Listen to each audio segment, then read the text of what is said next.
Bwana Yesu apewe sifa. Nimekuletea ibada inayohusu uhai kwenye maisha yako. Kwa nini uhai?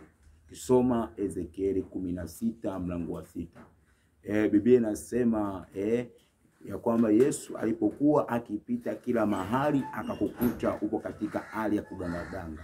Maana yake hali ya kugangana ni hali ya mateso, hali ya kuhangaika. Kuna wakati unatamani kusonga mbele, kuna wakati unatamani kuonyesha matokeo kwenye maisha yako. Lakini kuna hali ambayo inakuzuia ili usionyeshe matokeo. Kuna hali ambayo inakuzuia ili usionyeshe baraka kwenye maisha yako. Tangu leo ninakutabiria na kutangazia tangu leo uwe hai kwenye maisha yako. Lolote utakalofanya halitakufa, halitapotea, liwe hai kwa mamlaka jina. Hata kama walisema wewe ni mdhaifu, mgonjwa, na tabiri uwe hai, ugonjwa una nguvu ndani yako. Uhai uko pamoja na wewe kwa mamlaka jina, sema amen. Pia kama unasikia msukumo wa kusupport injili, unaweza ukasema Tume na Nabii, niko tayari kusupport injili. Karibu, mlango uko wazi na Mungu atakubariki. Amen.